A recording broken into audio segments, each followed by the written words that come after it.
Hi, I'm Mike Winter from trophi.ai, and I'm on a mission to give everyone in the world their own personal coach.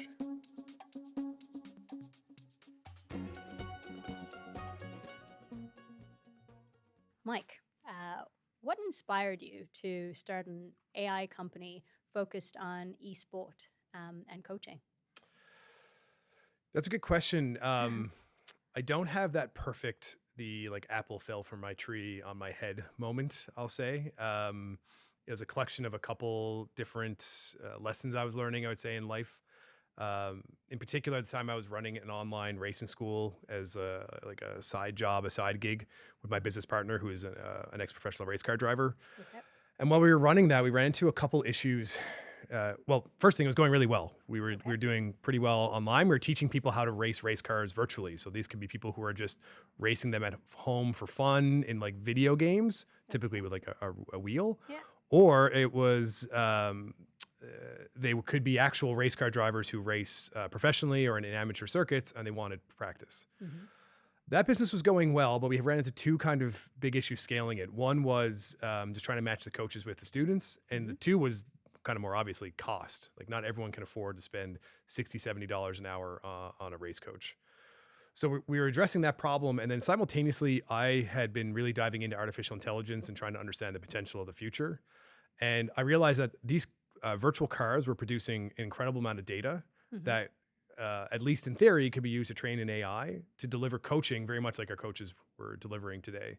So I saw an opportunity to automate a process that historically, again, would have cost $70 an hour. We could probably offer it for $10 a month for 24/7 coaching. So that was a neat, that's a decent idea. But then the next piece for me came when I realized, well, actually, like how many other activities over the next 10 years will also have that kind of data and could also have 24/7 automated coaching delivered. So, esports in general. So, how did you get into coaching? Because my understanding is you have a bit of an engineering coding background. Yeah. So for trophy in perspective, so Yeah. esports is a massive industry. Let's be clear. Yeah. The League of Legends tournaments have more fans than any large than the Super Bowl. So more people watch that than the Super Bowl. So these things are massive. And in general, video games are massive. I mean, depending on how you cut it, you can say 3 billion people, like half the world plays some video games.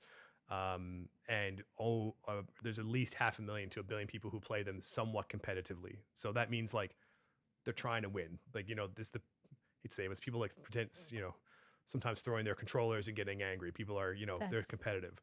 What we're focusing on is actually, we're not focusing on the esport athlete stars. Like we're not focusing on the Tiger Woods or the Roger Federers. We're actually focused on what I think in the real world is similar. The 99% of people who are just playing and want to improve and get better and get a lot of enjoyment out of that. One thing that's important that we talked about is, again, our AI, while it started in racing, it's by no means ended in racing. We actually just released an alpha for a game called Rocket League. So what's neat is, again, what was really our power is that our AI is able to learn almost any activity and coach on that activity. So that's the real, that's the core that makes Trophy interesting, is that not that it's an AI for racing. It wasn't designed for racing. It's an AI, a fundamental AI that's able to learn different activities by just watching people do it and watching people get coached on it and then it can deliver the coaching on that activity. Our coaching, so Mansell's our AI racing coach. Yeah. It's named after my co-founder, Scott Mansell. Okay. When we released it, I think it was mid-February. On his first weekend, it coached more laps than Scott has in his entire life. Right. So it's getting that experience, but all those people, like the comments we got, I know racing games, people might not think it's important.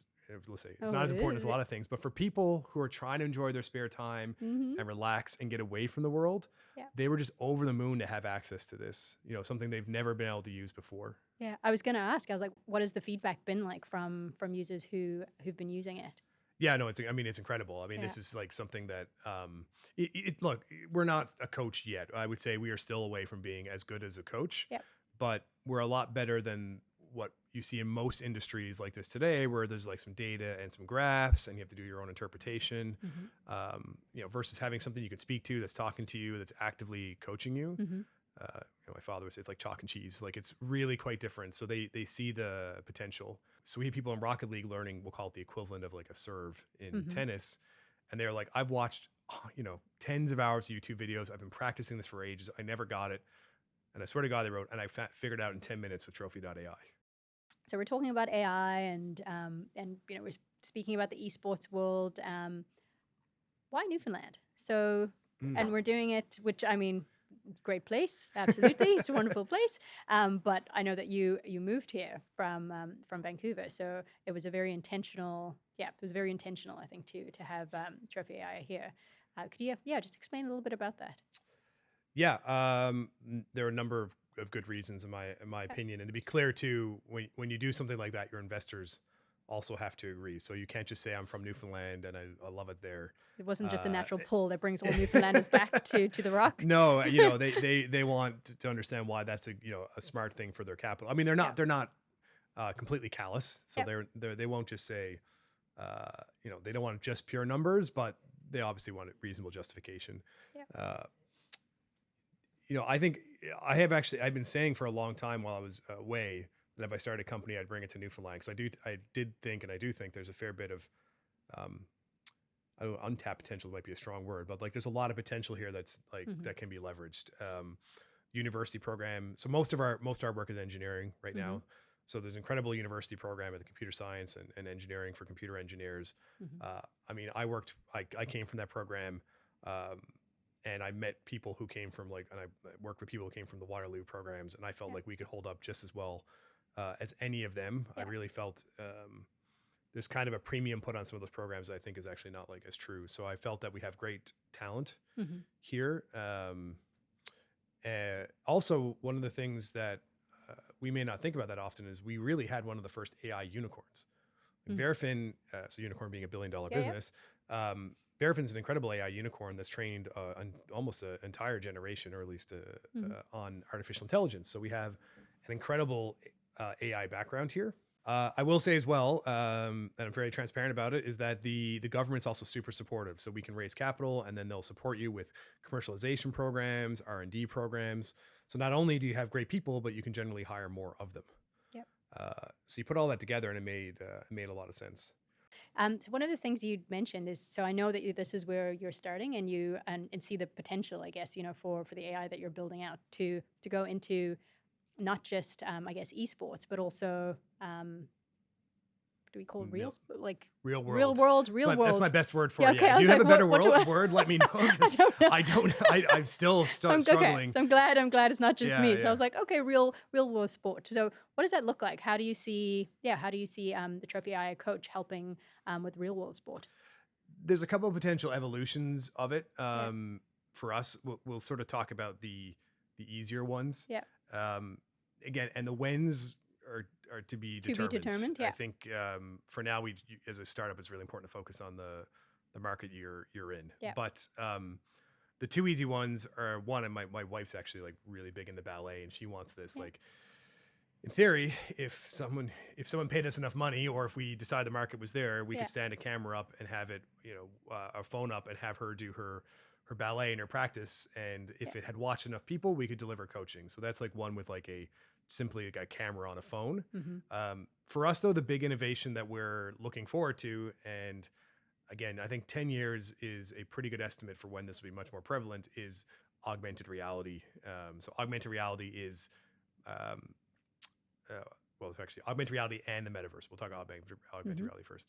Augmented reality, again, is this the Apple Vision Pro that we've all seen that, again, I don't think it's going to be the one that changed the world, but it's these headsets or goggles or glasses that you put on and allows you to essentially draw 3D graphics on top of the world. It's it's taking the world as we know it and putting the virtual world on top of it. Okay.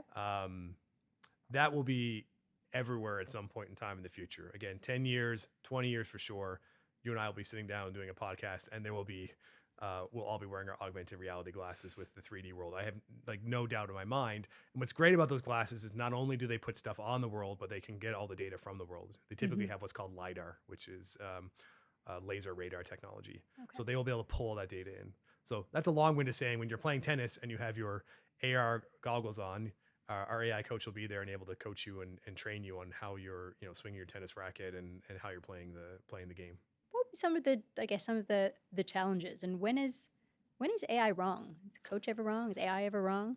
Yeah. So that's such a great deep topic. So let's talk about some really important things there. So yes, AI can be incorrect, and they call it the long tail of accuracy.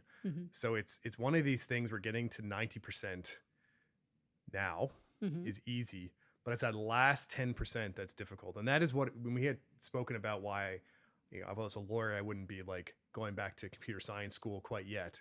It's because that last 10% means a lot in most circumstances.